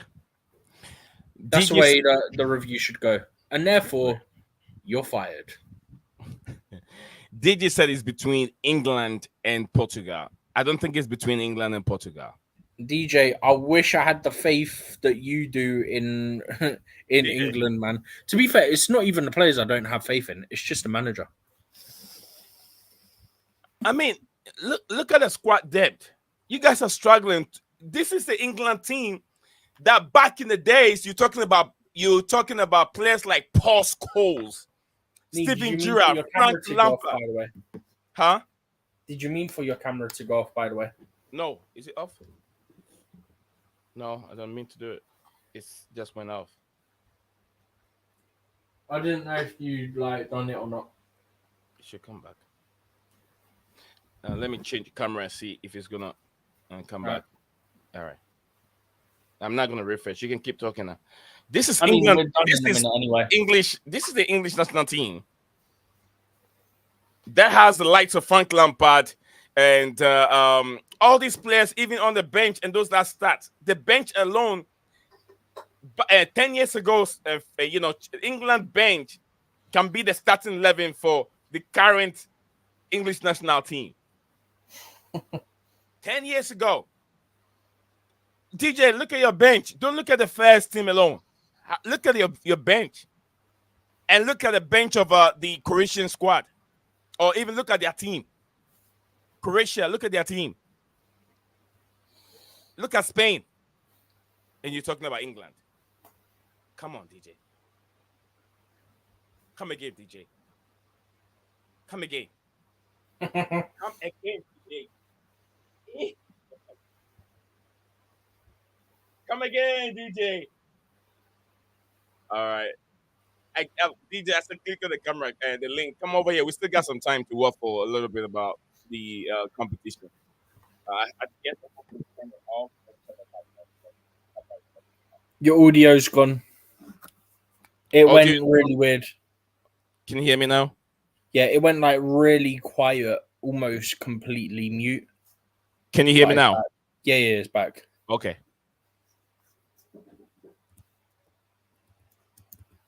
Okay. Let me bring it back. Let's start it again. The microphone is gone? It doesn't look like it's back. So I don't know how to explain it. So I don't know. Was your mic the whole time? No, it was on. My mic was on. Was you at it? Like, was you sat at it? No, I was quiet. No, I was quiet for a bit. I was quiet. No. Like, I could still hear you talking, but it was really quiet. Oh, okay. At times. And then it would come back in randomly. And then it would go again. And then it'd come back in randomly. Crap. Anyway, DJ said, Nee, you gotta stop. I'm not undermining. Look, Nee, DJ, I love the Three Lions. I've always loved England. I've loved England. I've been watching England play. He's corrected himself. He said underestimating. He meant underestimating. Okay. He says, come on, stop underestimating England. But DJ, let me look at the squad again, DJ. And Steven, can you look at the squad and let's go through England's squad a few minutes before we all leave. We're almost done. Torture. Yeah. He says torture.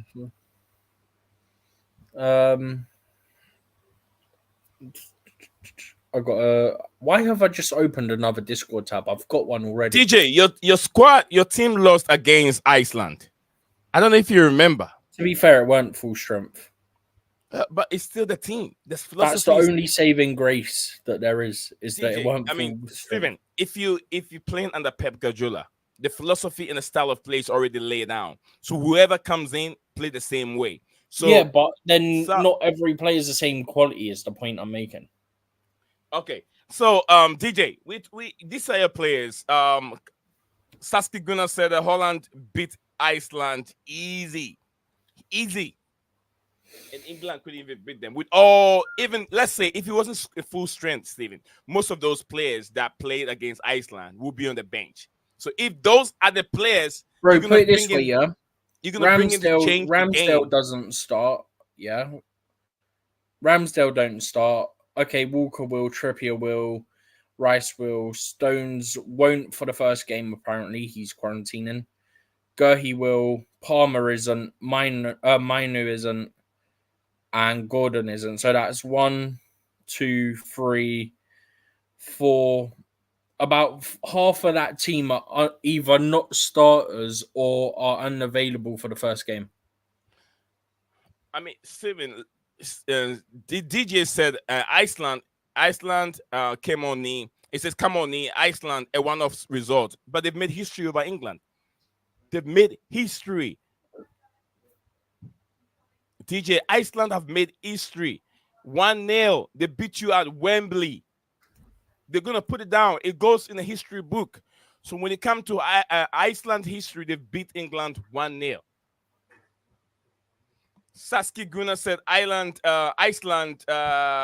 Viking power, a nation of 330k people. Oh my goodness. 330,000 people, same size of my city. We could beat England. All right, except it happens on the Euro in 2016 to Iceland over England. DJ, so it's not even one off. In a Euro, it happened. Iceland beat England. But Stephen, look at your defense here. You have Kyle Walker, who I believe is good. Luke Shaw, handicap. You're saying this as if I don't agree with you. You know I've got no faith in Southgate. No, I'm just. I think it's now you. I'm directly sending my signal to DJ. DJ, you have Kyle Walker, very good. Right back, spot on. Luke Shaw, handicap, hasn't been good all season. Injury, up and down. John Stones, very, very suspicious. Not good enough. Mykhailo, very strong. Very, very strong. But who is he going to partner in that midfield? Is he going to be in the center back role? Is it going to be John Stones? You guys going to lick lots of goals. Trent Alexander-Arnold, where is he going to play? Right back, or is he going to be in the midfield? Suspect. Kieran Trippier, very, very good player. He can play wherever you put him, is spot on. Conso, I've seen him from Aston Villa. I don't know. It's probably maybe the competition might be too big for him, but who knows? Maybe he can perform better. Conso can do better. Luis Dunk, another suspect. He gave goals away to Brazil with his long legs. Suspect. Lots of goals coming in. Joao Gomez, another player. Found it difficult to play under Jurgen Klopp's team. Another suspect. Lots of goals in this defense. The defense is not good enough over here. Now let's go to the midfield. Another problem over here. Declan Rice, spot on. Jude Bellingham, spot on. Phil Foden, where are you playing? Midfield or right of the left? Or are you playing as a left back? I mean, a left wing, sorry. Where are you going to play Phil Foden? Left wing or in the midfield? If you play him in left wing, he doesn't perform very well under Southgate's, philosophy or style of play. He doesn't perform well for Southgate. If he plays in the middle, he plays much better under Pep Guardiola. Or even he struggled playing as in the left side under Pep Guardiola, formation or style. So, and he's surrounded by players that understand Pep Guardiola's philosophy and style of play. Here in England, it doesn't. He's going to be surrounded by Gallagher and Cole Palmer and Adam Wharton. Oh, goodness. Let's go. Kobe Menu. Also, I'm not so sure about Kobe Menu. He hasn't done enough for me to say, okay, this is the guy. He's going to change the tournament. He's going to be the man to watch in the tournament. Kobe Menu, not really for me. Cole Palmer, he's done enough for me. He's done a lot that I can tell. Conor Gallagher, he's got a lot of energy and legs. Phil Foden, very, very creative, but does he play very well under, Southgate? I'm not so sure. Let's go to the forward. Bukayo Saka, another one, suspect. He hasn't performed all season. Harry Kane, good, on a good day. Not even on a good day. Harry Kane, so much experience. He's spot on. He can do a lot. Ivan Toney, what's he going to do over there? Ivan Toney, another suspect. He's not good enough. Anthony Golden, very good, very, very good on the left-hand side. Pacey, I don't know, a little over average. He's good. He can do much. Ollie Watkins, spot on. I'll go for Ollie Watkins. All time. If Harry Kane is not playing, unless they're playing with the two attacking players, but which I don't think Southgate is going to go with two top. He's always going to go with one, which is going to be Harry Kane. If Harry Kane is not there, only Watkins, then Ivan Toney will be the next striker. But Eberize Eze, he's not going to get game time. Forget about Eberize Eze. He's not going to get game time. Gerard Bowen, forget about him. He's not good enough. West Ham United. And then look at the manager. He's even smiling over here. Oh goodness. Gary Southgate, not good enough. Forget about it. We're done. England quarterfinals. Bye bye. DJ said, sorry, brother. I will jump on and then challenge you. We are moving house on Monday, so I'm packing. We'll try to jump on when I get a chance, though. Out. All right, DJ. All right, enjoy. I never enjoy packing and moving. I don't know if you say moving house. What does it mean? Like, are you moving from your old house to a new house? But something I never want to do again. So still 20 goals for Saka. 20 goals for Saka. Packing, not parking. Packing. Yeah. He said he's moving, so he's packing. Yeah, he's moving to a new house. Is that what it is? Yeah, so he's packing. Yeah. Packing his stuff. That's what I mean. Packing. Yeah, you said parking. It threw me completely. Like parking. I stretch it. Parking. You're packing your things. No, pack. Like pack their stuff. Yeah, packing your stuff. But I stretch it. I stretch it when I said packing. You're packing your things. Like packing your clothes to move.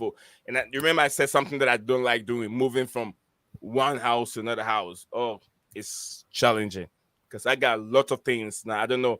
Probably it'll take me about a month. When I moved to this house, it took me almost about a year to take all my stuff from the boxes. A year.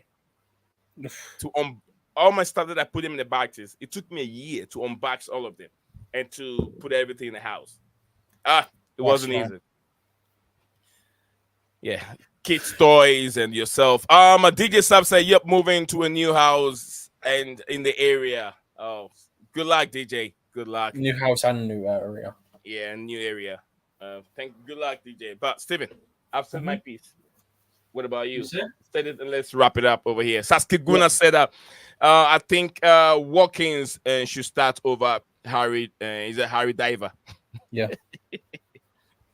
Harry Diver. All right, Steven, I've said my piece. Wrap up with 3 Lions and let's go. Let's call it today. Thank you guys for coming on. Yeah, I've got nothing else to say on England. Pretty much said it the other day. I'm not about to start again because it turned into a rant. But yeah, so obviously this was the last of our previews. We done Group E, Group F. We spoke about Belgium, Slovakia, Romania, Ukraine. We did our prediction for their group, which is Group E, who we think qualifies from there. And we did the same for Group F, which has Turkey, Georgia, Portugal, and the Czech Republic. We've just briefly spoken about England. We mentioned the Elise and Duran news briefly as well throughout the stream because that's been a big topic of conversation today. Yeah. A lot of news coming out about that. Definitely something to keep an eye on in the next couple of days. And yeah, next up, we got the Euros. As we said yesterday when we were signing off from the stream, current plan, we've got a bit of content for you planned for a few of the days throughout the tournament. And yeah, hopefully we all are able to watch it and enjoy a tournament. Hopefully everyone comes out of it all right, no injuries, and yeah, hopefully that's all. But also, big date next week on, I believe it's Tuesday. We have the Premier League fixture announcement next Tuesday. You'll still be asleep when that happens. It's 9 a.m. UK time. I'll try. 9 a.m. UK time. UK time is 9 in the morning that gets released, yeah. Okay. But yeah, we got that next week. That could be something we end up talking about potentially, maybe. But yeah, other than that, we got some stuff planned throughout the Euros. Hopefully, people got to enjoy it. Hop on with us if you wish, as we talk about it along with your like normal shows we do. And yeah, get involved as always. Subscribe if you're new. Turn the bell notification on. Like the stream. And as I always say, make sure to check that you're subscribed so that you can be certain, because YouTube has this thing where it likes to randomly unsubscribe people from channels. So you might think you are, but you're actually not. Just double check, because YouTube likes to mess about like that. Thank you very much, Stephen G. Can you hear yourself? What do you mean, can I hear myself? No, can you hear yourself talking? Yeah. What do you Wait. mean? Oh, you mean echo? No. Because what I have is I can hear you through the microphone. I mean the speakers, but what it is, I have a condenser which doesn't pick out any other noise. If you're not that close to the microphone, it's not going to pick any other noise. So that must have been what it was before, where every now and then your audio was cutting out. Must have been like you must have leant back or something, and that's why it suddenly went quiet as you were speaking. Yeah, when I go back like that, just talking this way. See, that's fine. It was even quieter than what it is now, which is why I can't figure it out. Yeah, but I have to be a bit closer to the microphone. Yeah. Yeah. No, but like that, I could still hear you. Whereas before, when I was saying it was cutting out, it was like you were basically not speaking at all. Sorry about that. But anyway, guys, I really appreciate anyone that came on the show today. And Stephen and I have put this thing together for you guys. It don't have to be always Chelsea. I get tired of it. And I want to draw my attention with some different content and bring it on the show, just like we do all the time. So yeah, I'm a football fan. I love football. I watch anything that is football. You get what I'm saying? So that's what this platform is all about. And I've opened my arms. I've opened my channel for Arsenal fans, Liverpool fans, everyone to come on and share their thoughts on our platform. So that is what we're heading towards. And that is my perspective. And that's what I want to take this channel to. That is why I'm doing all this. So if you love football, yeah, this is your place to your place to go to. Blueclouds Media. Welcoming each and everyone on this platform. But I want to say thank you, Sasuke Guna, DJ Sav, although busy and moving to different places, you're still able to, get involved. And also, Maya, who came on earlier on the show and left. Thank you all for being part of it. DJ Sav, thank you very much, brother.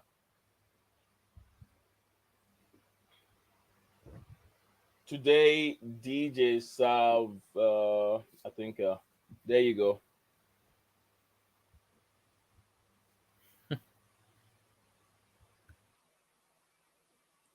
All right, so DJ Sav and moderator on my platform today. I didn't even know I haven't made him a moderator. So DJ is moderator on this platform. It's a great stream, guys. Peace, everyone. Peace to you too. And enjoy the rest of your day. We'll see you again. Stephen G, hang on, Lil Desperandons. Hang on to hope. I almost say hang on to hope myself. But anyway, yes, guys, hang on to hope. We'll see you guys again. Hopefully, maybe we might do a preview of the first game, Germany and Scotland. Bye for now. What's up, guys? Welcome back to Blueclouds TV.